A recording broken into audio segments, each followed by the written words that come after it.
Hello everyone, मैं अंकित कुमार आज आप लोगों के सामने शत्रु संपत्ति के बारे में डिस्कस करने वाला हूं। अभी गृह मंत्रालय के द्वारा शत्रु संपत्ति के द्वारा 3400 करोड़ रुपए अर्जित किए गए। तो अब यहाँ से प्रश्न ये उठता है कि शत्रु कौन है भारत के लिए और शत्रु संपत्ति क्या होती है। यह आने वाले एग्जाम की दृष्टि से काफ़ी महत्वपूर्ण हो सकता है और जनरल अवेयरनेस के पॉइंट ऑफ व्यू से भी काफ़ी महत्वपूर्ण है। तो सबसे पहले जो मैं शत्रु की परिभाषा है वो आप लोगों को बता देता हूँ, फिर इसके बैकग्राउंड पर आता हूँ। शत्रु भारत सरकार की दृष्टि से जिन लोगों ने भारत को कभी ना कभी प्रत्यक्ष या अप्रत्यक्ष रूप से आहत किया है। आहत यानी कि युद्ध किया है। तो भारत के साथ युद्ध किसने किया है? या तो चीन ने किया है या तो पाकिस्तान ने किया है। अब यहीं से सारी चीजें एक दूसरे से कनेक्ट होती जाएंगी। चीन ने भारत के साथ कब युद्ध किया है? 1962 में। पाकिस्तान ने कब किया है? 1965 और 1971 में। अब यहीं से शत्रु संपत्ति की परिभाषा भी बन जाती है। जिन लोगों ने 1962, 1965 और 1971 के बाद भारत को छोड़ दिया और भारत की नागरिकता को छोड़ने के बाद चीन या पाकिस्तान की नागरिकता प्राप्त कर ली और उनकी संपत्तियां आज भी भारत में हैं, तो उन सभी संपत्तियों को शत्रु संपत्ति के रूप में कंसीडर किया जाता है। भारत सरकार यानी कि भारत सरकार के अधीन एक गृह मंत्रालय है। गृह मंत्रालय चाहे तो उन संपत्तियों को बेच भी सकता है। उसके लिए संसद में प्रॉपर कानून लाया गया था। अभी 2017 में संशोधन भी लाया गया। अब वो संशोधन में 4 शर्तें थी। उन 4 शर्तों को क्यों इंट्रोड्यूस किया गया वो भी मैं आप लोगों को बताऊंगा।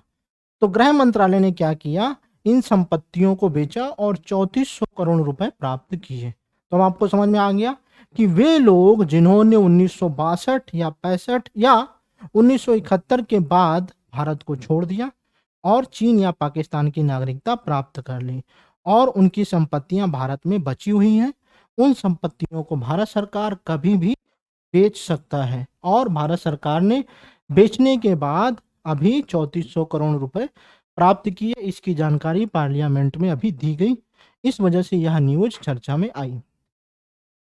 अब कुछ बेसिक इंफॉर्मेशन भी हम लोग देख लेते हैं। 10 जनवरी 1966 के ताशकंद घोषणा में एक खंड को शामिल किया गया जिसमें कहा गया था कि भारत और पाकिस्तान युद्ध के बाद दोनों ओर से कब्जे में ली गई संपत्ति और उसकी वापसी पर चर्चा की जाएगी।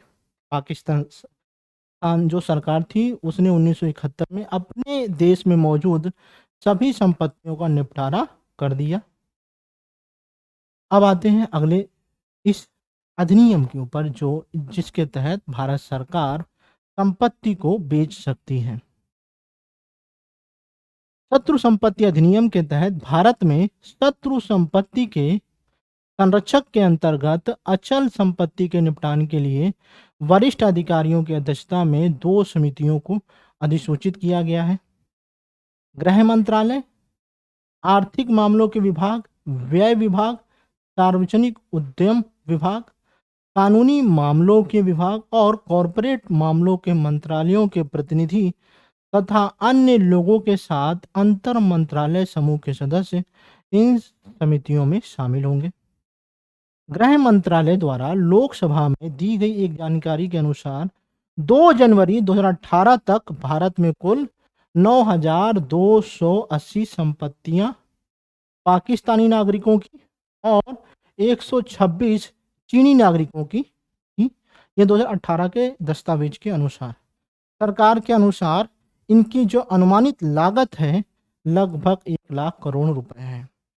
यानी कि जितनी भी शत्रु संपत्तियां हैं, अगर उनकी लागत लगाई जाएगी तो वह लगभग 1 लाख करोड़ के आसपास है और ये भारत की रेवेन्यू में काउंट हो सकता है, जिसका एक हिस्सा अभी आपने 3400 करोड़ रुपए के रूप में देखा। यानी कि ये जो फैक्ट है आपके एग्जाम की दृष्टि से काफ़ी महत्वपूर्ण हो जाते हैं, क्योंकि हमें एक लीगल स्टेटस भी देखना होगा। इसलिए आप देखेंगे कि लॉ विभाग, कानूनी मंत्रालय के विभाग भी हैं। ये अब ये संपत्तियों को बेचने कौन खरीदेगा? कॉरपोरेट सेक्टर ही तो खरीदेगा। तो कॉरपोरेट मामलों के मंत्रालयों को भी ऐड कर दिया गया, एक्सपेंडिचर डिपार्टमेंट को भी ऐड कर दिया गया भाई। पाकिस्तानी नागरिकों द्वारा छोड़ी गई 9,280 संपत्तियों में सर्वाधिक कहाँ पर है? उत्तर प्रदेश में। फिर दूसरे नंबर पर पश्चिम बंगाल है, तीसरे नंबर पर दिल्ली है। ये आप चाहें तो प्रीलिम्स के फैक्ट के रूप में याद कर सकते हैं। अब जो चीनी नागरिकों के द्वारा छोड़ी गई हैं उनमें से 126 संपत्तियां मेघालय में हैं और दूसरी पश्चिम बंगाल में है। तो यानी कि आप देख सकते हैं कि पश्चिम बंगाल दोनों में दूसरे नंबर पर है, कॉमन है, जहां पर शत्रु संपत्तियां पाई गई हैं। अब ये जो शत्रु संपत्ति 1968 का अधिनियम है, ये आया क्यों? 1962 और 65 के युद्ध के परिणाम स्वरूप कि कोई भी व्यक्ति जो भारत में शत्रु संपत्ति के कस्टोडियन यानी कि संरक्षक के रूप में नियुक्त है, केंद्र सरकार उस संरक्षक के माध्यम से देश के राज्यों में फैली हुई दुश्मन संपत्तियों को अपने कब्जे में लेने के लिए प्रयासरत है, यानी कि वो कभी भी उनको अपनी कस्टडी में ले सकता है। 2017 में इस अधिनियम में संशोधन किया गया। अब इस संशोधन की कौन कौन सी विशेषताएं वो जान लेते हैं, फिर संशोधन की वजह क्या थी, इस प्रकार हमारा टॉपिक तैयार हो जाएगा। जो 4 विशेषताएं थी वो देख लेते हैं। नंबर 1, यदि कोई शत्रु संपत्ति कस्टोडियन के अंतर्गत है तो यह शत्रु विषयक अथवा शत्रु फर्म का विचार किए बिना उसके अंतर्गत ही रहेगी, यानी कि भारत सरकार के अधीन ही रहेगी। हम जितने भी शत्रु हैं उनकी राइट्स को समाप्त कर देते हैं। यदि मृत्यु आदि जैसे कारणों की वजह से शत्रु संपत्ति के रूप में इसे स्थगित भी कर दिया जाता है तो भी यह कस्टोडियन के निहित ही रहेगी, यानी कि जिन लोगों को भारत सरकार ने कस्टडी दे के रखी है संपत्ति की, उन्हीं के हाथ में रहेगी। उत्तराधिकार का कानून शत्रु संपत्ति पर लागू नहीं होगा।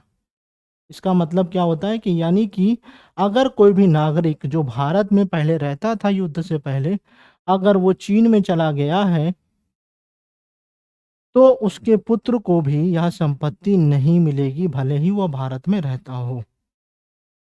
अगला पॉइंट, क्योंकि लोग अपने कब्जे के लिए इस पॉइंट का ज़्यादा प्रयोग करते थे जिससे भारत सरकार को काफ़ी प्रॉब्लम हो रही थी, इसलिए 2017 में इसको ऐड किया गया। शत्रु या शत्रु विषयक या शत्रु फर्म के द्वारा कस्टोडियन में निहित किसी भी प्रकार की संपत्ति का हस्तांतरण भी नहीं किया जा सकता, यानी कि किसी दूसरे को बेचा नहीं जा सकता, किसी रिश्तेदार को ट्रांसफर नहीं की जा सकती, या वो सरकार के अधीन है। कस्टोडियन शत्रु संपत्ति की तब तक सुरक्षा करेगा जब तक कि अधिनियम के प्रावधानों के अनुरूप इसका निपटारा नहीं होता। जब तक निपटारा नहीं होगा तब तक उसकी कस्टडी में ही रहेगा।